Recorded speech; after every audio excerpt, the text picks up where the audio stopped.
समस्त प्रभु प्रेमी भक्तों को जय सिया राम। भगवान की अहेतु की कृपा से हम आप कुछ दिनों से भक्ति दर्शन का महत्व समझ रहे हैं, आध्यात्मिक दृष्टिकोण का विस्तार कर रहे हैं।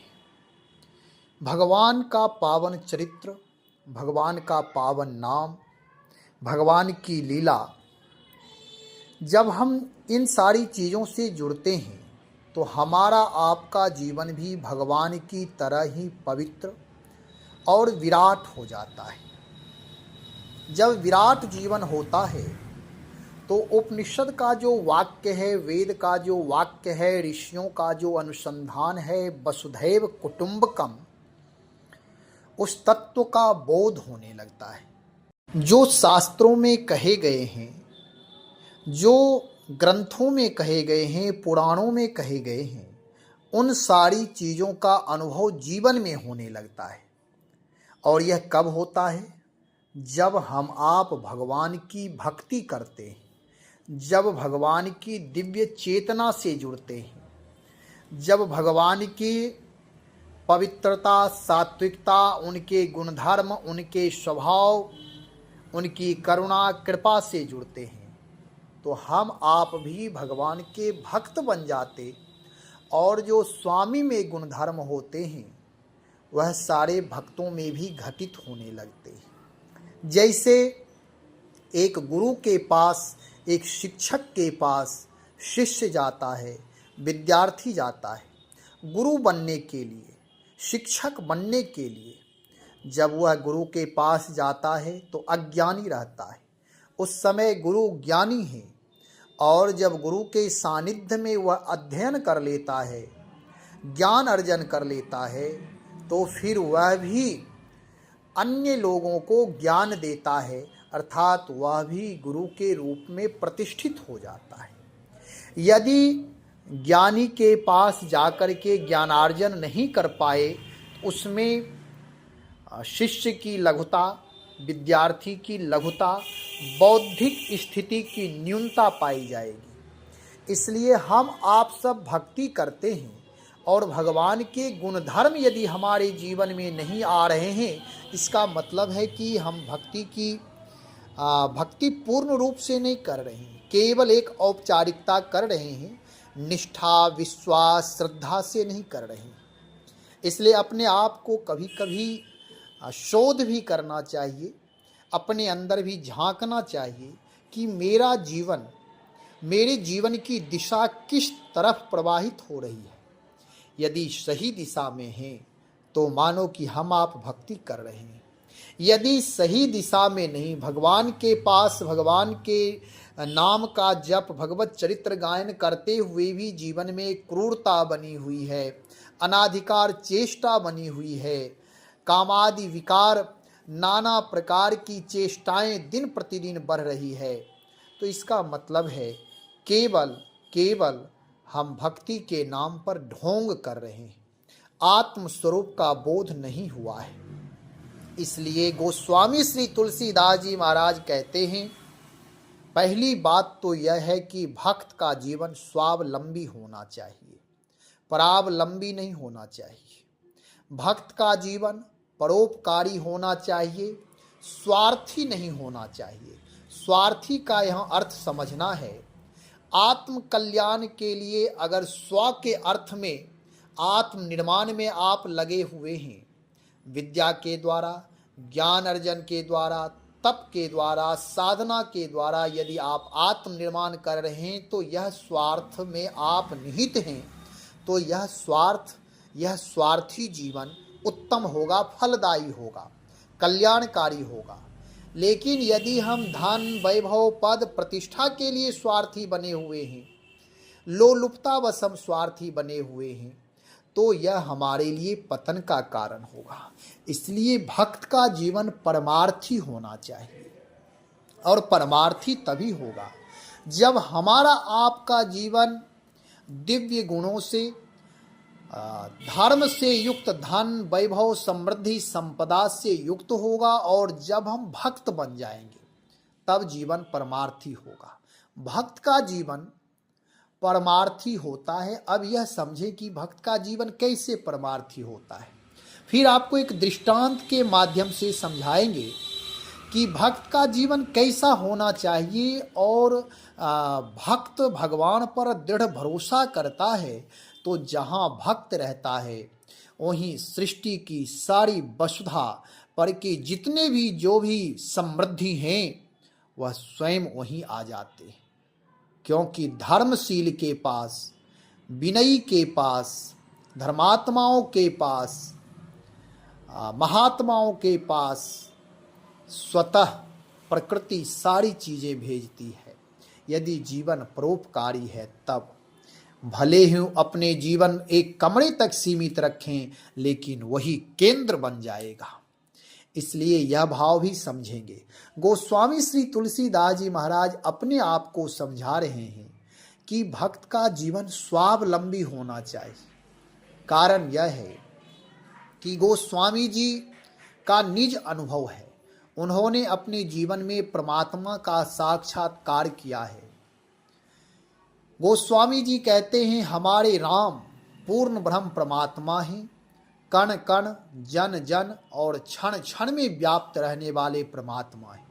और हम भक्तों की भावना के अनुसार वह व्यक्तिगत भी हो जाते हैं। जो परमात्मा जड़ चेतन सब में वास करने वाला है, हर जगह वह परम व्याप्त है, परम तत्व है। और कोई भक्त यदि व्यक्तिगत बनाना चाहता है तो वह प्रभु व्यक्तिगत भी हो जाते हैं।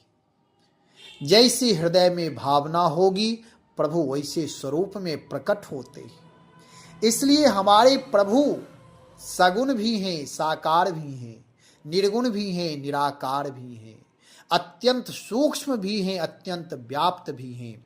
अत्यंत व्याप्त होते हुए भी वह सबके दृष्टि में नहीं आते हैं और अत्यंत सूक्ष्म होते हुए भी भक्तों की दृष्टि से कभी दूर नहीं होते। इसलिए अपनी भावना, हमारी जैसी भावना, श्रद्धा, विश्वास होगी प्रभु वैसे रूप में दर्शन देते हैं। वैसे ही भगवान हमारे आपके साथ व्यवहार भी करते।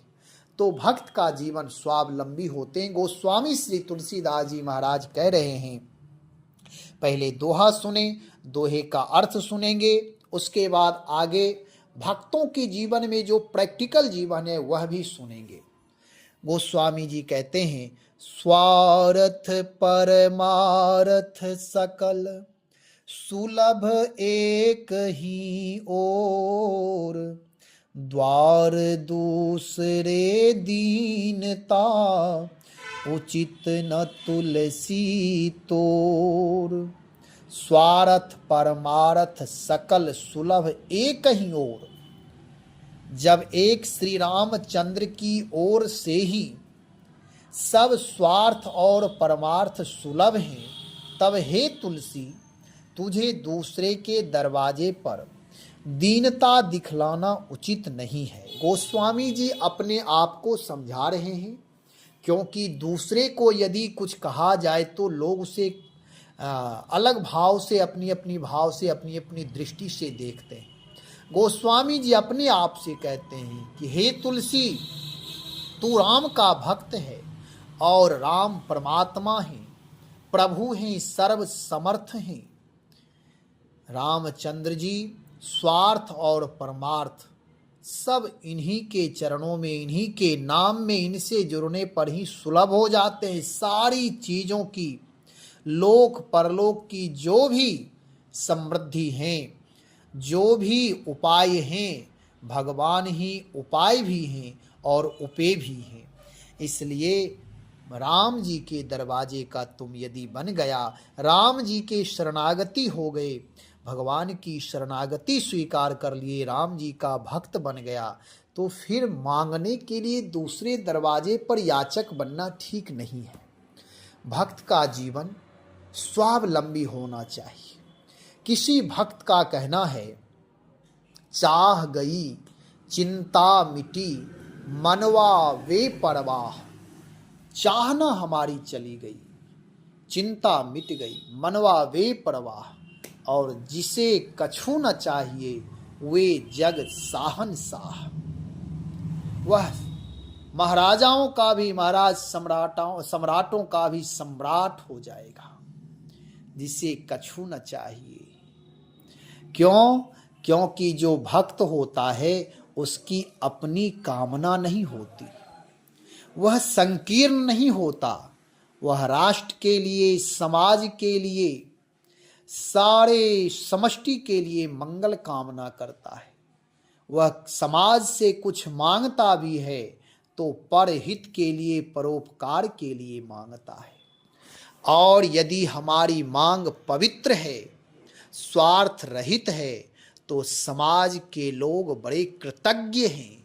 वह हमेशा देने के लिए सत्पात्र खोजते रहते हैं कि कोई उत्तम महापुरुष मिले जहां मैं अपनी संपत्ति दूं, वह सेवा में लगाएं। इसलिए महापुरुषों का वचन है, चाह गई अपनी चाहना, कामना वासना समाप्त हो गई है, अपने लिए कुछ नहीं चाहिए। और जब अपने लिए केवल आवश्यकता, भूख लगी भोजन मिल जाए, प्यास लगी पानी मिल जाए, रहने के लिए एक छोटी सी जगह मिल जाए, फिर क्या चिंता। मनन चिंतन, यदि मनन चिंतनशील साधक है तो वह अल्प से अल्प व्यवस्था में भी अपने जीवन को उत्कृष्ट बना सकता, महानतम बना सकता है। और यदि व्यभिचारी, दुराचारी है, उसके पास पृथ्वी का साम्राज्य भी मिल जाए, लेकिन वह आत्मनिर्माण नहीं कर सकता है। बहुत सारे ऐसे लोग भी आते हैं निवृत्ति मार्ग में, साधु सन्यासी बनने के लिए, भक्ति करने के लिए, धाम में वास करने के लिए, लेकिन उन्हें उत्तम संग प्राप्त नहीं होता है, जीवन में वैराग्य की प्राप्ति नहीं है, ज्ञान की प्राप्ति नहीं है, तो वह अपना जीवन निर्मित नहीं कर पाते, रचनात्मक कार्य नहीं कर पाते, अपने जीवन को उदात्त स्थान पर स्थापित नहीं कर पाते, केवल बाह्य संसाधनों को इकट्ठा करने में ही जीवन खो देते। जो अमृत युक्त जीवन है वह व्यर्थ चला जाता है, व्यर्थ बकवाद में ही, व्यर्थ की वादों में, विवादों में वह जीवन खो देते। और बाद में काल ही कर्म ही ईश्वर ही मिथ्या दोष लगाए, कहते हैं कि प्रारब्ध साथ नहीं दिया, केवल प्रारब्ध बहाना करते हैं और कहते रहेंगे भैया यह घोर कलयुग है, भगवान की माया प्रबल है, आदि आदि कह करके वह अपने आप को समझाते रहते हैं और उनके पास कोई उपाय नहीं मिलता है। बहुत सारे ऐसे लोग देखे जाते हैं जिनके पास परमात्मा प्रारब्ध के अनुसार संपत्ति भी दिया, वैभव भी दिया, संपदा भी दिया, समृद्धि भी दिया, लेकिन हृदय में उदारता नहीं दिया। वह समाज में कुछ कर नहीं पाए, समाज को अपना नहीं पाए, अपनों से अन्य लोगों को जोड़ नहीं पाए। यह कोई वैशिष्ट जीवन नहीं हुआ, यह तो जीवन का लघु स्वरूप है। गृहस्थ जीवन में भी जो उनके ब्लड रिलेशन वाले होते हैं उनसे वह उत्तम संबंध बना करके रखते हैं। जब जैसी स्थिति परिस्थिति होती है एक दूसरे का सहयोग करते हैं। लेकिन एक सन्यासी, एक साधु, एक संत जो निवृत्ति मार्ग स्वीकार किया कि यह पूरा समाज समष्टि मेरा परिवार है, वह भी केवल कुएं का मेढक बन करके अपने जीवन को संकीर्ण बना करके रखा। उसकी संपत्ति, उसकी वसुधा, उसकी जो भी उनके पास वैभव कह दे, भाग्य उनका कह दे, वह सारे दो कौड़ी के बन जाते। और यदि साधक का जीवन चाहना रहित है, इसका मतलब है कि वह अपना उत्तिष्ठ, अपने जीवन को ऊपर उठाया है। और चाहना जैसे मिटी, चिंता भी मिट जाती है। किसी प्रकार की चिंता नहीं। जब आवश्यकता से अधिक संग्रह करता है व्यक्ति और उसका सदुपयोग परमार्थ में नहीं करता है तो वह हमेशा चिंतित रहता है। वही भौतिक संसाधन चारों तरफ उसके रहते हैं और वही सारे उसकी आयु को क्षीण करते रहते हैं। वह व्यक्ति उसी की सज्जा संभाल में, सुरक्षा करने में ही अपना जीवन खो देता है और अपने जीवन का आनंद नहीं ले पाता, लाभ नहीं ले पाता। जबकि प्रकृति पर भरोसा यदि रहे तो हम आप देखें अपने जीवन में कि जब कोई भी चीज हम समाज को देते हैं, समाज की दी हुई संपत्ति यदि हम फिर समाज को लौटाते हैं तो वह अनंत गुना होकर के वापस आता है। ऐसा जीवन होना चाहिए। तो कवि कहता, चाह गई चिंता मिटी, और जैसे चिंता मिटती है मनवा वे परवाह। चाहना, चिंता, यही हमारे जीवन के ब्रेकर हैं। यही नाना प्रकार के परवाह करवाते, आशा करवाते हैं और नाना प्रकार के बंधन से बांध करके रखते हैं। जिसे कछु न चाहिए वह जग साहनशाह, जिसे अनाधिकार चेष्टा नहीं है, अन्यायी दृष्टि नहीं है, दूसरों के धन पर, दूसरे की संपत्ति पर, दूसरे की सौंदर्य पर, दूसरों के ऊपर मेरी बाह्य दृष्टि, मांग दृष्टि, लालच दृष्टि, दोष दृष्टि नहीं है, तो वह मनवा वे प्रवाह होता है और वही जग का शहंशाह होता है, सम्राटों का सम्राट होता है, महाराजाओं का महाराज होता है। वही बड़े बड़े महाराजाओं के बीच भी पूजे जाते हैं, क्योंकि उनकी किसी प्रकार जब हम आप किसी चीज का परित्याग करते हैं तो प्रकृति समझती है कि यह सत्पात्र है और वह अनंत गुना देती है। फिर वह त्यागी महापुरुष अनंत गुना समाज को लौटाते हैं, अनंत अनंत लोगों का कल्याण करते, भला करते। तो यह तो एक उदाहरण के तौर पर गोस्वामी श्री तुलसीदास जी महाराज कहते हैं कि भगवान की शरणागति स्वीकार करके जो भक्त अपने जीवन को उत्कृष्ट बनाते, उत्तिष्ठ बनाते, महान बनाते हैं, सबसे पहले उनकी चाहना मर जानी चाहिए। चाहना मरने का मतलब केवल लोलुपता हमारे जीवन से, सारी चीजों में विवेक, वैराग्य और विचार होना चाहिए, ज्ञान की प्रधानता होनी चाहिए। हमारे आचार्य चरण कहा करते थे, गुरुदेव भगवान कहा करते थे, संत महापुरुष कहा करते हैं कि यदि समाज से कुछ हम मांग करके लाते हैं तो वह पुनः आप समाज में बांट दें। समाज में बांट देना चाहिए। समाज के लिए ही समाज की सारी चीजें हैं।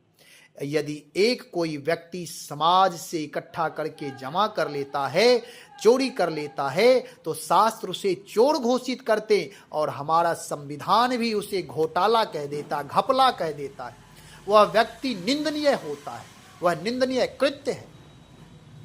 इसलिए महापुरुषों का जीवन स्वावलंबी हो। गोस्वामी जी कहते हैं, मांगने की आदत छोड़ दो, हाथ पसारने की आदत छोड़ दो, अपना रिसर्च करो, अपने अंदर शोध करो, अपनी पवित्रता बनाए रखो, अपनी शुचिता बनाए रखो, अपनी शुद्धता बनाए रखो, जिससे कि विवेक, वैराग्य, विचार भी दिव्य बने रहें।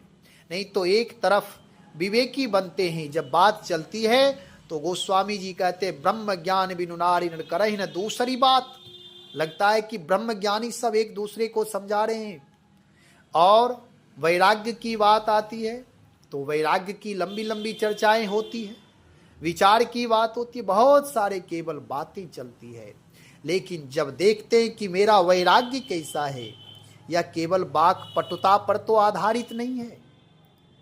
वास्तव में जब आत्म खोज करते हैं, आत्म अन्वेषण करते हैं, जब अपने अंदर झांकते हैं, तब पता चलता है कि मेरा जीवन कैसा है। इसलिए गोस्वामी जी कहते, तुझे दूसरे के दरवाजों पर दीनता दिखलाना उचित नहीं है।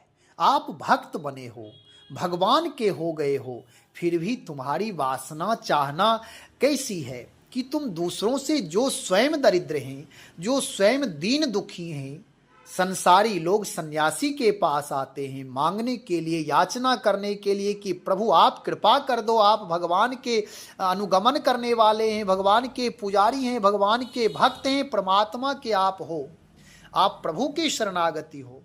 और ऐसा दुर्भाग्य कि सन्यासी, साधु, संत याचक बन करके, दीन बन करके जाते हैं संसार से मांगने के लिए, और वे भी विनाशी पदार्थ, जो आज है कल दूषित हो जाएगा, आज है कल नहीं रहेगा, आज है कल उसमें दुर्गंधी आ जाएगी, जिसमें घुन लग जाएंगे। इसलिए अपने जीवन को उदार बनाइए, महान बनाइए। मांगने की भी यदि वृत्ति हो तो केवल भिक्षा करनी चाहिए।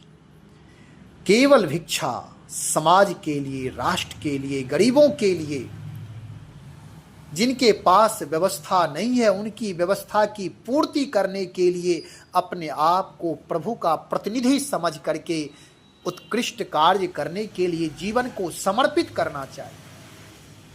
लेकिन दुर्भाग्य यह है कि हम केवल अपने लिए सोचते हैं, अपनी व्यवस्था करने में ही जीवन खपा देते हैं कि मरने से पहले धन संग्रह कर लें, बीमार पड़ेंगे तो पैसे काम आएंगे, बीमार पड़ेंगे तो यह धन काम आएंगे, बड़े हॉस्पिटल में जाकर इलाज कराएंगे। प्रकृति सारी चीज़ें देखती रहती है। वास्तव में ऐसा व्यक्ति जब बीमार अवश्य पड़ेगा, यदि उसके प्रारब्ध में बीमारी नहीं है फिर भी वह पैसे उसके दूषित प्रारब्ध बन करके जिस निमित्त से पैसे रखे हुए हैं वह रुपये पैसे उस बीमारी में ही लगेंगे। उस व्यक्ति को बीमार पड़ना ही होगा। और जो हाथ उठा करके प्रभु की शरणागति स्वीकार कर लेता है, यदि उसका दूषित प्रारब्ध भी है कि मैं कभी वह व्यक्ति बीमार पड़ सकता है या हम आप सोचे कि मैं बीमार पड़ सकता हूँ, तो हमारी व्यवस्था प्रभु ही करेंगे और वास्तव में प्रभु करते हैं। भक्त का जीवन हमेशा प्रभु के प्रति समर्पित होना चाहिए। एक महापुरुष ऐसे थे, एक महात्मा ऐसे थे जो केवल एक कमरे में ही भजन करते थे, एक झोपड़ी में। उस समय झोपड़ी थी तो वह झोपड़ी बनाकर भजन करते थे। और संयोग ऐसा हुआ कि उनके बगल में एक महात्मा पहले से भजन कर रहे थे।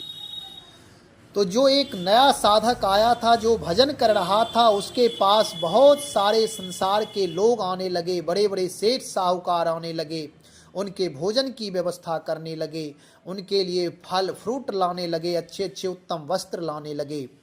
और वह महात्मा भजन दिन प्रतिदिन वैराग्य पूर्वक करने लगे। दूसरे जो महात्मा थे वह भगवान, उनके पास कोई सेठ आता नहीं था और वह दिन रात भजन वे भी करते थे, लेकिन उनकी वासना बाह्य दृष्टि बनी हुई थी और ईर्ष्यात्मक दृष्टि थी, दूसरों से ईर्ष्या द्वेष करते थे। जो बगल में साधु था उससे वह हमेशा द्वेष करते थे।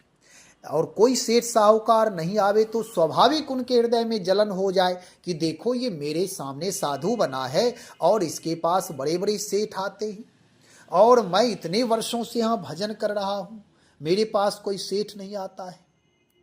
कारण यह थी कि वह जो भगवान के भक्त के हृदय में प्रभु ही प्रेरणा करते हैं। कारण यह था वहाँ कि वह भक्त जो नए साधु आए थे, वह राजघराने से आए थे, अपने साम्राज्य का परित्याग करके वह आए थे, अपने आप को वैराग्य में प्रतिष्ठित करके आत्म तत्व का बोध करने के लिए, परमात्मा का साक्षात्कार करने के लिए भगवत भजन कर रहे थे। और दूसरा साधु जो पहले से था वह झोपड़ी में रहता तो था, लेकिन वह दीन दुखी हो करके मूर मुराए भये सन्यासी जब घर में हुआ खटपट, चलो बाबा के मठ पर। और जब बाबा बताए कुछ सेवा तो चलो भैया अब मधुकरी मांग करके सरजू किनारे बास करेंगे। लेकिन उस व्यक्ति वह बास कहीं भी कर ले, लेकिन उसकी वासनाएं, उसकी बुराइयां, उसके व्यभिचार, उसके दुर्गुण संस्कार साथ ही जाते हैं, चाहे वह कहीं भी चला जाए। तो वह व्यक्ति दीन दुखी था, दरिद्रतावश वह साधु में आ गया था। भजन देखा देखी करता था कि लोग कहेंगे भजनानंदी हैं, उसकी वासना बहिर्मुखी थी, वह ईर्ष्या करता रहता था। एक दिन वह प्रभु से प्रार्थना किया कि हे प्रभु, आप ये मेरे पास बगल में एक साधु आया है और इसके पास आपकी इतने भक्त आते हैं, आपकी इतनी व्यवस्था है, आप ही सबके प्रेरक हो और मेरे पास कोई नहीं आता है। ऐसा यदि आप अन्याय करोगे तो मैं आपका भजन छोड़ दूंगा। भजन छोड़ दोगे? हाँ, भजन, भगवान को वह धमकाया भावना में। पुनः भगवान उसे स्वप्न में भगवान का पार्षद बताते हैं कि जाओ तुम भजन छोड़ दो। अब तो वह चौंक गया, भजन छोड़ दे? हाँ, कारण कि तुम उससे ईर्ष्या करते हो। जानते हो वह राजकुमार था, उसकी व्यवस्था, राजकुमार का प्रारब्ध वह अपना लेकर के आया है, वह सर्वस्व त्याग करके आया है और वह निष्ठा पूर्वक भजन कर रहा है। उसे किसी प्रकार कोई चाहना नहीं है। उसके पास जो सेठ साहूकार आते हैं वह देते हैं, लेकिन वह एक भक्त देते हैं तो यह दोनों हाथ से उसे उलीचते रहते, बांटते रहते हैं। और तुम दरिद्रता के वशीभूत साधु बने हो, वेश बनाए हो। भजन में तुम्हारी निष्ठा नहीं है, तुम्हारी वासना बहिर्मुखी है, इसलिए तुम्हारे पास भक्त लोग नहीं आते, क्योंकि तुम्हारी ऐसी कामना है कि जो भी तुम्हारे पास आएगी वह तुम केवल अपने पास रखे रहोगे। इसलिए तुम्हारे पास भक्त नहीं आते, मैं उसे प्रेरित नहीं करता। मूल बात यह है कि हम आप जैसे अपने अंदर एनर्जी क्रिएट करते हैं, वही प्रकृति हमें उस रूप में वापस करती है। इसलिए मांगना नहीं चाहिए, लेकिन जब समाज के लिए, राष्ट्र के लिए, गरीब लोगों के लिए, दीन दुखियों के लिए यदि मांगना पड़े तो उसमें शर्म भी नहीं करनी चाहिए। मांगना चाहिए, इस समाज से मांगना चाहिए। और परमात्मा अनंत गुना देते हैं। हम आप मिट्टी में बीज बोते हैं, मिट्टी जड़ है, फिर भी जब एक बीज बोते हैं तो 100 वह वापस कर देती है।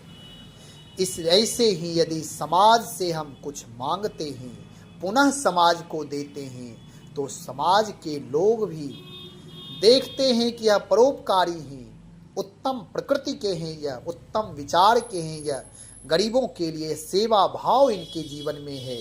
इससे प्रभावित होकर भावना के द्वारा वह दान करते हैं, मजबूरी में दान नहीं करते हैं। उत्तम से उत्तम वस्तु वह देते हैं, क्योंकि उनकी भावना प्रबल होती है। और जो दुर्विचारी होते हैं, जो अपने पास केवल रखना चाहते हैं, उनके पास प्रकृति उसे रोक देती है कि यहाँ नहीं देना।